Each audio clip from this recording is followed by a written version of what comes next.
పెట్టుకుంటే 3 తారీఖు పోలీసులు తిరస్కరించారు. 4 తారీఖు హీరో కానీ హీరోయిన్ కానీ సినిమా ప్రొడ్యూసర్స్ కానీ ఎవరు థియేటర్ రావడానికి వీల్లేదు. ఈ థియేటర్లో మేము సెక్యూరిటీ ఇవ్వలేము. ఈ థియేటర్కు ఉన్నది ఒకటే దారి. ఈ దారిలో ఇంతమంది వేలాది మంది అభిమానులు వచ్చినప్పుడు మేము కంట్రోల్ చేయలేము, వద్దు అని తిరస్కరించారు. తిరస్కరించిన తర్వాత కూడా 4 తారీఖు 9:30 ప్రాంతంలో హీరో రావడం జరిగింది. రావడం కారులో వచ్చి థియేటర్లో పోయి సినిమా తెచ్చి మళ్ళీ కారులో వెళ్ళిపోతే పెద్దగా ఇంత ఇబ్బంది జరుగుతుండేనేమో లేదో నాకు తెలియదు. కానీ ఎక్సోడ్ చౌరస్తా కంటే ముందు నుంచే కారులో రూఫ్ టాప్ ఓపెన్ చేసి రోడ్ షో చేసుకుంటే థియేటర్లో పోవడంతో ఆ చుట్టుముట్టుతున్న 7-8 థియేటర్లలో ఉన్న సినిమా అభిమానులు మొత్తం ఇక్కడికే రావడంతో వేలాది మంది జమ అయినారు. ఆ గేట్ ఒక్కసారి హీరో కారు లోపలికి పంపించడానికి ఆ ఉన్న గేటు తెరవడంతో వేలాది మంది ఒక్కటేసారి ఉప్పెనలాకి వచ్చారు. ఆ ఉప్పెనలో చనిపోయిన రేవతి, ఆమె కొడుకు, భార్య, భర్త, కూతురు వాళ్ళు అలాగైపోయి కొడుకు తల్లి ఒక పక్కన పోయి ఆ జనాల నుంచి తప్పించుకొని టికెట్ చేసుకొని ఆ తొక్కిసలాటలు హీరోను థియేటర్ లోపలికి తీసుకుపోవాలనుకున్న టైంకి అతను బండి మీద రోడ్ షో చేసి దిగేటప్పటికి వేలాది మంది హీరోను కలవడానికి చొచ్చుకొచ్చారు ముందుకు. అసలు అంటే ఈ రకమైన వాతావరణంలో అతన్ని లోపలికి తీసుకువెళ్ళాల్సిన సందర్భంలో అతను ప్రైవేట్ సెక్యూరిటీ ఇవాళ మనం ఫంక్షన్లలో బౌన్సర్లని మనం చూస్తూ ఉన్నాం. 50-60 మంది సరిగ్గా లెక్క తెలియదు, 50-60 అని అంటున్నారు, నెంబర్ 4 ఎక్కువ తక్కువ. ఆ బౌన్సర్లు అందరు మీదికి వచ్చే అందరు అభిమానులను విపరీతంగా అడ్డంగా ఎట్లా పడితే అట్లా తోయడంతో అటు నుంచి అభిమానులు హీరోని చూడాలి, కలవాలని ఒకవైపు నుంచి వాళ్ళని హీరో దగ్గరికే రానియొద్దని ఆయన ప్రైవేట్ సెక్యూరిటీ వెనక్కి నెట్టడం వల్ల ఈ తొక్కిసలాటలో హీరో థియేటర్కి వెళ్ళి లోపలికి వెళ్ళి చూసినాక పోలీసులు ఈ మొత్తం క్రౌడ్ని ఈ మొత్తం అక్కడ ఉన్న జమైన జనాలను అందరిని కూడా తీస్తే ఒక తల్లి కొడుకు అక్కడ శవాలుగా పడి ఉన్నారు. ఆ తల్లి అంత తొక్కిసలాటలు కూడా నేను ఆ వీడియో చూసిన ఆ తల్లి లోపలికి వచ్చినప్పుడు కొడుకు చేయి పట్టుకొని ఎంత జాగ్రత్తగా కొడుకుని తీసుకొని వస్తుందో ఆ తల్లి ప్రేమ ఎట్లుంటుందో అక్కడ నాకు చూసి నాకు అర్థమైంది. ఆ శవాలుగా మారిన తల్లి కొడుకు చెయ్యి ఇడవలే అధ్యక్ష, అట్లే చెయ్యి బిగ్గర పట్టుకొని పోలీసు వెళ్ళి చూస్తే ఆ తల్లి ఆ పిల్లగాడు ఆ తల్లి ఆ చెయ్యి వదలకుంటే కన్నబిడ్డను పట్టుకుని తల్లి చచ్చిపోయింది అధ్యక్ష. అట్లాంటి సిచ్యువేషన్లో పోలీసులు తల్లిని కొడుకుని హాస్పిటల్కి అక్కడ ఫస్ట్ ఎయిడ్ ట్రీట్మెంట్ చేసిండ్రు. పోలీసులు ఏం డాక్టర్లు కాదు, హుటాహుటిన తరలించిండ్రు. హాస్పిటల్కి వెళ్ళిన తర్వాత తల్లి చచ్చిపోయింది, పిల్లోడు కోమాలుండు. ఆల్మోస్ట్ పోలీసులు పిల్లవాడు కూడా చచ్చిపోయింది అనుకున్నారు. బ్రెయిన్ డెడ్ అయింది, ఆక్సిజన్ అందక ఆ అబ్బాయికి. సో ఆ సిచ్యువేషన్లో వెనక్కి పోలీసులు వచ్చి హీరో గారికి విషయాన్ని తెలియజేసి హీరో గారు వెళ్ళిపోతే హీరో ఎందుకు వెళ్ళిపోవాలనుకున్నారు పోలీసులు అంటే ఇంకా వేలాది మంది అభిమానులు అక్కడనే ఉన్నారు. హీరో గారు థియేటర్లో కూర్చొని ఉండడం వల్ల సినీ ప్రముఖులు ఉండడం వల్ల ఈ బయట జమైన వేలాది మంది అభిమానులు అక్కడి నుంచి పోకుండా అక్కడనే ఉండడంగా థియేటర్ లోపల కూడా బాల్కనీలో టాప్ బాల్కనీలో హీరో కూర్చుంటే కింది నుంచి పై వరకు వెనక్కి తొక్కుట పైకెక్కి హీరో చేతులు కలపాలని కోతులు ఎగబడ్డట్టు కోట మీదకి కోతులు ఎగబడ్డట్టు ఉల్టా పైకి తొక్కిసలాట జరిగింది అధ్యక్ష. థియేటర్ వాళ్ళు పోలీసులను హీరో దగ్గరికి వెళ్ళి చెప్పడానికి కూడా అనుమతి ఇవ్వకుండా థియేటర్ వాళ్ళు పోలీసులను బ్లాక్ చేశారు అధ్యక్ష. ఎప్పుడైతే హాస్పిటల్లో తల్లి చచ్చిపోయిన పిల్లగాడు కూడా ఆల్మోస్ట్ చావు నోట్లో ఉన్నాడు అని తెలిసి పోలీసులు వచ్చి ఏసీపీ వెళ్ళి చెప్పడానికి పోతే థియేటర్ సిబ్బంది లేదు హీరో దగ్గరికి వెళ్ళడానికే వీళ్ళదని చాలాసేపు పోలీసులను కూడా హీరో దగ్గరికి పోనీయలేదు అధ్యక్ష వాళ్ళ ప్రైవేట్ వీళ్ళు.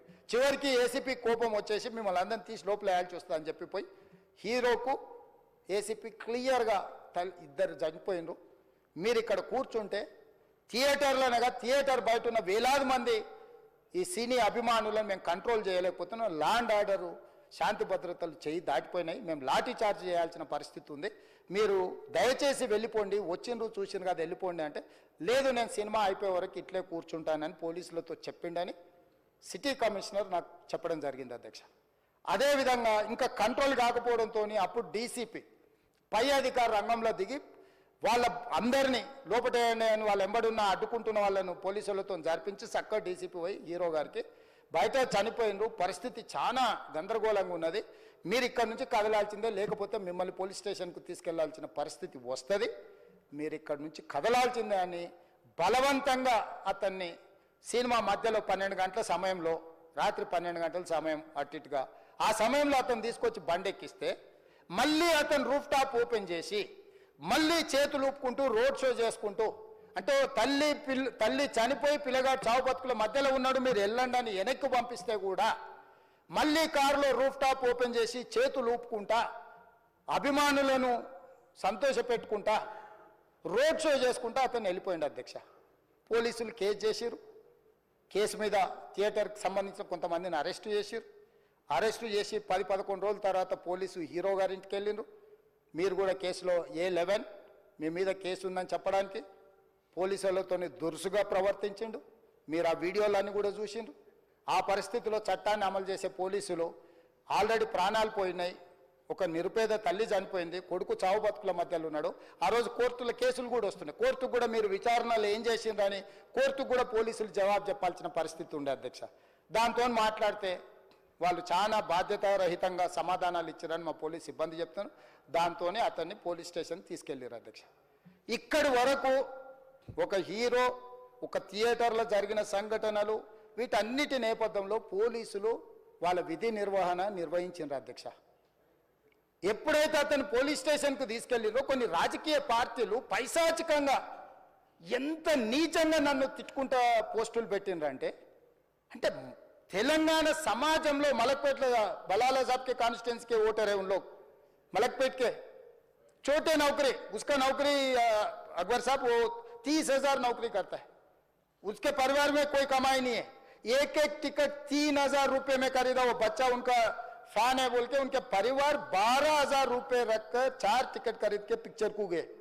30,000 महीने को कमाने वाले నెలకు 30,000 జీతంతో పనిచేసి ఒక ప్రైవేటు చిన్న దాంట్లో ఉద్యోగం చేసుకునే తండ్రి తన కొడుకు ఆయన అభిమానాన్ని కుటుంబము 12,000 రూపాయలు 3,000కు ఒక టికెట్ 12,000 రూపాయలు పెట్టి సినిమా థియేటర్కి వెళ్తే థియేటర్లో చనిపోతే చనిపోయిన 11వ రోజు వరకు వీళ్ళు ఎవరు హీరో కానీ ప్రొడ్యూసర్ కానీ ఎవరు కానీ ఆ కుటుంబాన్ని చనిపోయిన కుటుంబాన్ని కానీ హాస్పిటల్లో చావు బతుకుల మధ్యలో ఉన్న పిల్లవాడిని పరామర్శించడానికి కూడా పోలేదు అధ్యక్ష. ఇది ఏ రకమైన మానవత్వం అధ్యక్ష నాకు అర్థం కాలే. ఇలాంటి మానవత్వం లేకుండా వ్యవహరించిన వాళ్ళను పోలీసులు విధి నిర్వహణలో భాగంగా పోలీస్ స్టేషన్కు తీసుకెళ్తే ఒక ఆయన ట్విట్టర్లో పెడతాడు అడ్డగోలుగా 10 ఏళ్ళు మంత్రి చేసి ఉద్యమాలు చేసినామని చెప్పుకునేటోళ్ళు, ఉద్యమాల సమయంలో సినిమా షూటింగ్లో జరగొద్దని దాడులు చేసిన వ్యక్తులు ఇవాళ అతను భగవత్ స్వరూపుడు, అసలు అతన్ని పోలీసులు ముట్టుకుంటారా? అసలు ఈ రాష్ట్రం ఏమైపోతుంది? ఈ రాష్ట్రం ఉంటుందా? ఈ రకంగా రాజకీయ పార్టీలు అధ్యక్ష, రాజకీయ పార్టీలు ప్రజాప్రతినిధులుగా చనిపోయిన ప్రాణాల విలువ లేకుండా చావుకు కారణమైన ప్రత్యక్షంగా పరోక్షంగా అయిన వాళ్ళని పోలీస్ స్టేషన్కు విచారించడానికి పిలిస్తే కూడా అది కూడా తప్పుపట్టి ప్రభుత్వాన్ని బద్నాం చేయాలి, ముఖ్యమంత్రిని తిట్టాలని ఎంత నీచమైన భాష వాడిన అధ్యక్ష. యూట్యూబ్లలో మీరు చూడండి. నాకేముంటుంది అధ్యక్ష, ఏంది ఆ సినిమాకు స్పెషల్ రిలాక్సేషన్స్ ఇచ్చి ఇవాళ సినిమా ఏదైతే వ్యాపారం చేసిందో సినీ పరిశ్రమను ప్రోత్సహించాలని మొదటి వారం అత్యధికంగా సినిమా ధరలతో టికెట్లు అమ్ముకోవడానికి, స్పెషల్ షోలు వేసుకోవడానికి, బెనిఫిట్ షోలు వేసుకోవడానికి ప్రత్యేకమైన అనుమతులు ఇచ్చింది నా ప్రభుత్వమే కదా, మా ప్రభుత్వమే అధ్యక్ష. సినీ పరిశ్రమను ప్రోత్సహించాలనే మా విధానం. ప్రోత్సహించే క్రమంలో తెలంగాణ ప్రజల ప్రాణాలను తీసుకోమనే, ప్రాణాలు తీసుకుంటే కూడా వాళ్ళని ఏమనొద్దానంటే మీరు లా చేయండి అధ్యక్ష. మరి స్టేట్కు లా అథారిటీ ఉందో లేదో నాకు తెలియదు కానీ star, film star, super stars or political stars is having some special privilege. If they murdered anyone also we need not to prosecute or otherwise we need not to book any case against these personalities అని మనం మీరు చట్టం చేస్తా అంటే సినీ ప్రముఖులకు కానీ రాజకీయ ప్రముఖులకు కానీ స్టార్లని ఫీల్ అయ్యే వాళ్ళ పట్ల ప్రత్యేకమైన చట్టం ఉంటుంది. వాళ్ళ మీద కేసులు పెట్టొద్దని మీరు ఏమైనా చట్టం చేస్తే ఆ చట్టం అమలు చేస్తాం అధ్యక్ష. ఈ రోజున్న డాక్టర్ బాబాసాహెబ్ అంబేద్కర్ ఇచ్చిన చట్టం ప్రకారము దీనికి కారణమైన వాళ్ళను ప్రత్యక్షంగా పరోక్షంగా కారణమైన వాళ్ళందరి మీద కేసులు కట్టి పోలీసులు విచారణ చేయాల్సిందే, బాధితులను శిక్షించాల్సిందే అధ్యక్ష. సో ఈరోజు ఆ కుటుంబాన్ని ఆదుకోవడానికి ఈరోజు కూడా ఆర్థికపరమైన విషయాల్లో కానీ దీంట్లో కానీ వాళ్ళు ఎవరు పెద్దగా ఆసక్తి, కనీసం సినిమా వాళ్ళు ఒక్కరోజు అతను పొయ్యి వస్తే సినీ ప్రముఖులందరూ అతని ఇంటికి వెళ్ళి అతనికి మొత్తం ఏదో కాళ్ళు చేతులు యాక్సిడెంట్లో పోయినట్టు కన్నీళ్లు గారుస్తారు. ఈ సినీ ప్రముఖులు ఒక్కరైనా హాస్పిటల్కి పోయినరా అధ్యక్ష? నేను సూటిగా తమ ద్వారా సినీ ప్రముఖులను నేను అడుగుతున్నా అధ్యక్ష. తల్లి చనిపోయి 9 సంవత్సరాల పిల్లగాడు బ్రెయిన్ డెడ్ అయ్యి ఆక్సిజన్ అందక 20 రోజుల నుంచి హాస్పిటల్లో కోమాలో ఉంటే ఈ సినీ ప్రముఖులు ఒక్క రోజు కోసం పోలీస్ స్టేషన్ పోయిన ఇంటికాడ క్యూ కట్టి ప్రభుత్వాన్ని తిడుతుండ్రు, నన్ను తిడుతున్నారు, అతన్ని పరామర్శిస్తారు. ఏమైంది అధ్యక్ష? అతను కాలు పోయిందా, కన్ను పోయిందా, చేయి పోయిందా, ఏమైనా కిడ్నీలు దెబ్బతిన్నా, ఏమైంది? అతన్ని ఇంతమంది సినీ ప్రముఖులు పరామర్శించారు, కలిసిండ్రు, అభినందించారు. కానీ ఆ పిల్లగాన్ని కనీసమన్నా పరామర్శించడానికి సినీ ప్రముఖులు ముందుకు రాలేదంటే సినిమా ఇండస్ట్రీలో ఉన్న ప్రముఖులు ఏం ఆలోచన చేస్తుండ్రో, ఏం కోరుకుంటుండ్రో నాకైతే తెలియదు. 100% जो भी अकबरुद्दीन ओवैसी साहब ने जो मुद्दा उठाए, वो मुद्दा के लिए मैं ये बात कह रहा हूं, सचमुच बोल रहा हूं, ये शर्म की बात है। 20 दिन के बाद भी इतने, एक दिन के लिए उनको पुलिस स्टेशन को लेकर गए तो हाईकोर्ट भी इमीडिएट अजर्नमेंट मोशन, लंच मोशन ले लिए, उनका बेल भी दे दिए, सब कुछ है। आधी रात को 11-12 बजे अपने लोग बोल रहे थे जेल का दरवाजा खोलो, 12 बजे उनको छोड़ो। अरे भाई कहां है प्रोविजन, कहां से छोड़ू मैं? कोई मेरा घर का मामला नहीं है, मेरा घर का मामला है तो मेरा गेट निकाल के आने वाले जाने वाले को मैं बोल सकता हूं। जेल का दरवाजा मेरा हाथ में नहीं है, कानून के हिसाब से चलाने का है मेरे को। रात 12 बजे अरे वो फिल्म स्टार है उसको छोड़ दो भाई, अगला दिन मैं रहे तो ना फिल्म स्टार को छोड़ने के लिए। अगर आधी रात को 12 बजे किसी को जेल से छोड़ने का कोई लॉ है तो बोलो, मैं भी लागू करता हूं। तो इसीलिए ये इतने फिल्म स्टार कोई भी दवाखाना तक नहीं गया, छोटे बच्चे को नहीं देखा अकबर साहब। ये अफसोस की बात है, शर्म की बात है, सचमुच बोल रहा हूं मैं। अगर मैं वहां पर जाके देखने के लिए मैं पूरा स्टाफ और मेडिकल एंड हेल्थ सेक्रेटरी, मेरे कमिश्नर, सब टीम को मैं डिप्लॉय कर दिए, सीता और अपने कमीशन चेयरपर्सन, सब लोगों को वहां भेज के मैं continuously I am monitoring that boy health condition. So ये कैसे, कहां जा रहे हैं हम लोग? भाई उन लोगों को जिम्मेदारी दी नहीं है, हम समझ भी सकते है नहीं है, वो बात अलग है। मगर कुछ पॉलिटिकल पार्टीज 10-10, 20-20 साल जो रिप्रेजेंट किए, मंत्री किए, वो लोग मुझे गाली दे रहे हैं, उसके ऊपर कैसा केस लगाते हैं? वो मेरा दोस्त है भाई। आपके लिए, आपके दोस्त के लिए कोई नया कानून बनाना है तो बनाओ, देखेंगे। अरे आपके दोस्त रहे तो 12 खून माफ है क्या?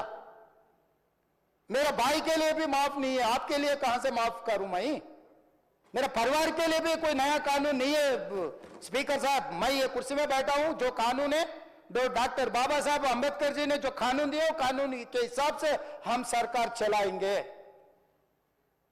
जो अकबर साहब ने जो बात लिखा, कुछ प्राइवेट डिस्कशन है, कुछ पब्लिक विजुअल्स है। जो पब्लिक विजुअल्स में वो वापस जाते वक्त भी हाथ हिलाया, रोड शो किए, आने से पहले किए, जाने से समय पर किए, पुलिस वाले भी उसको जल्दी जाने के लिए कोशिश प्रेशर किए, सब कुछ सच है। मगर उनको तो बेल मिल गए।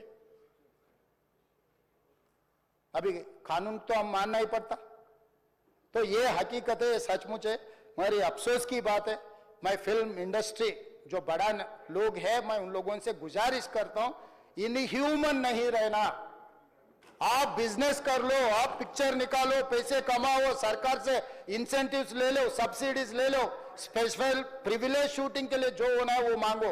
मगर किसी का हत्या होने के बाद, किसी का जान चलाने के बचाने के बाद, किसी का जान लेने के बाद आज स्पेशल प्रिविलेज मांगे तो ये सरकार में नहीं मिलने वाले।